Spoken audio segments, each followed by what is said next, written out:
The history of India is filled with incredible stories of thriving civilizations, religions, and cultures.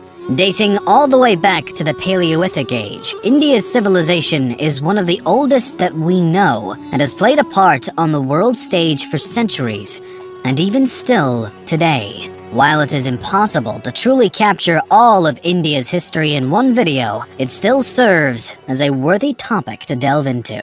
Evidence of cave paintings and stone tools have revealed that the first signs of human activity in India can be traced back to somewhere between 400,000 and 200,000 BC. Details concerning the civilizations inhabiting the region back that long ago do not exist, but we do know that one of the first sophisticated societies to walk the lands of India was the Harappan people, who likely existed throughout the first few thousand years BC. Positioned along the Indus River, the Harappan people had their own writing system, advanced social and economic system, and impressive urban cities and architecture. It is unknown why this civilization collapsed around 1500 BC, but some attribute their demise to the common floods and other natural disasters in the region, or potentially invaders from Western and Central Asia.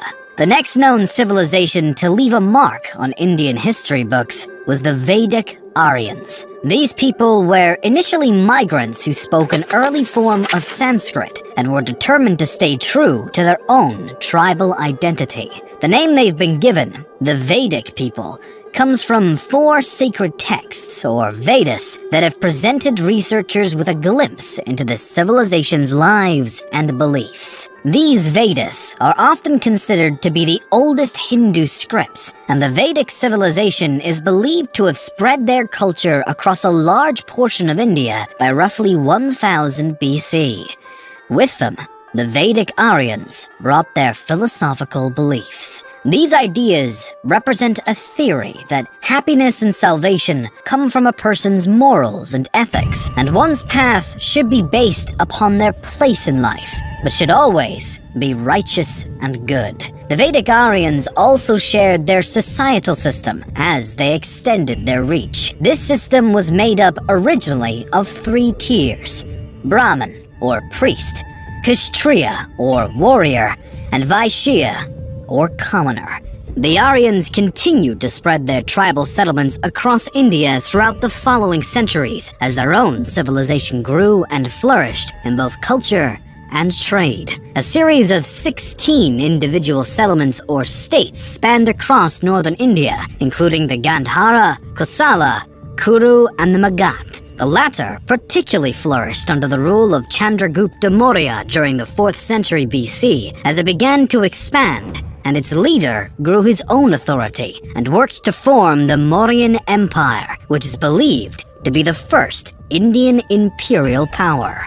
The Mauryan Empire established its capital in Pataliputra, near modern-day Patna, and constructed extraordinary temples, libraries, palaces, and even a university. The empire's trade success was impressive, and it maintained a remarkable governmental system and strong army. By the time of the 3rd emperor, the grandson of Chandragupta, a stance of non-violence was taken after a bloody struggle against the kingdom of Kalinga due to the emperor's new Buddhist beliefs. Siddhartha Gautama, the Buddha, had been born in 560 BC, and by the reign of Emperor Ashoka, the religious system he had founded was becoming more and more prevalent throughout India.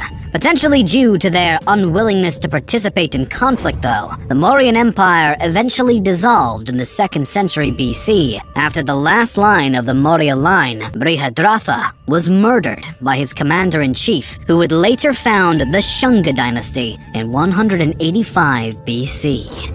Despite the fact that Brihadratha's assassin Pushyamitra was rumored to have persecuted Buddhists, it appeared that Buddhism faced no decline concurrent with his rise to power. During Pushpamitra's reign, his kingdom maintained authority over a series of provinces as he stood his ground against other powers attempting to expand their territory towards his own. After the monarch's death, though, his dynasty seems to have fallen in terms of importance. The dynasty is not known to have done anything notably relevant, and their control was short-lived. A variety of settlements and invading powers controlled India at this time, one being the Kushana kingdom, known for their significant trade involvement with Chinese, Persian, and Roman empires along the Silk Road. One Kushana ruler, Kanishka, in the 1st century AD, also converted to Buddhism and helps to further the religion throughout the region. In 75 AD, the Kushana kingdom marked a new era, the Shaka era. A bit of distance from the Kushanas in the south, a handful of other powers rose, fell, and fought for supremacy amongst each other. The kingdoms of Satavahana, Chera, Chola, and Pandya were some of the major authorities in the south during this time and through the Classical Age. The Gupta Empire became the face of northern India during the Classical Age, and the majority of the region was united under their authority during what is often described as northern India's Golden Age. The reign of the Gupta Empire is regarded as a time of law and order, as well as cultural flourishing. The rulers of the empire were no strangers to military expedition, but aimed to expand their territory through peaceful means, such as martial alliances, no less than through military action. Though the Gupta Empire had extensive success over centuries, they eventually reached a point of decline between the 5th and 6th centuries as invading Huns from Central Asia began to annex and take over the formerly dominant empire's land. As the religions of Buddhism and what later became Hinduism thrived, local and trespassing authorities continued to fight for territory and dominion over the following centuries. The next major shakeup of the Indian civilization came with the arrival of Islam.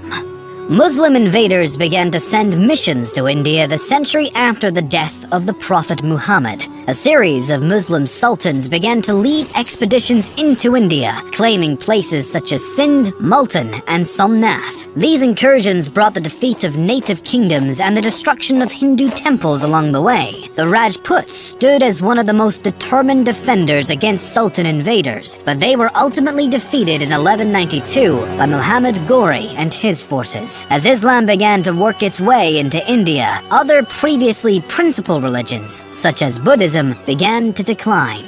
By the start of the 13th century, the era of the Delhi Sultanate's dominion arose. The first dynasty within the Delhi Sultanate was founded by Qutb-ud-Din Aibak. The slave dynasty controlled the Sultanate until around 1290, when the Khilji dynasty took over, first by the hand of Jahal-ud-Din Khilji. His family held the throne for less than a century, as the Tughlaq dynasty was next to seize power in 1320. The Tughlaq dynasty technically retained power until 1412, but matters were complicated by the incursion led by Timur in 1398 into Delhi. As the Tughlaq dynasty weakened, the Sayyid dynasty replaced them, starting in 1414. The Sayyids lasted for roughly 37 years, but the last ruler's reign was stained by rebellion and discord as the dynasty fell from grace. Yet another dynastic authority took the open throne, this time being the Lodi dynasty. The new dynasty lasted until the death of the then current ruler, Ibrahim Khan Lodi, who was killed in battle at Panipat by the army of Kabul's leader Babur in 1526. Ibrahim's death brought about the final end of the Delhi Sultanate as a whole. Now free of competition from the Lodi dynasty, Babur established the Mughal dynasty, which would end up becoming one of the greatest throughout history. The original Turkic-Mongol imperial power ruled a vast majority of India for over 2 centuries and brought about significant cultural growth and architectural achievements, including the Great Taj Mahal.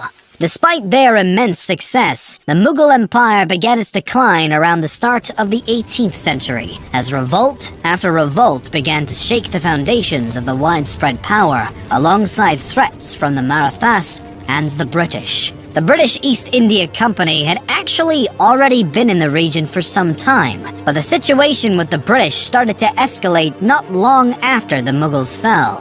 By 1857, India displayed increasing control by the East India Company, and the locals were having none of it. What began as a simple revolt by Indian soldiers in Meerut quickly blew up into a widespread rebellion and became known as the Indian Mutiny of 1857. This rebellion later would be called the First War of Indian Independence, and even though the British were able to quell the revolt after a matter of months, it inevitably had lasting impacts.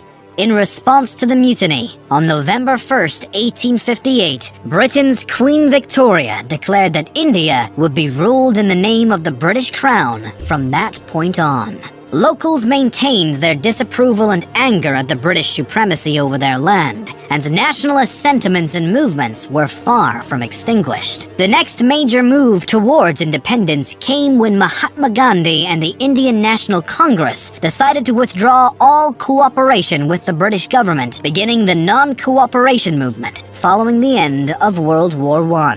When this strategy did not bring the wanted results, Gandhi adopted a new technique in the form of the civil disobedience movement in December of 1929.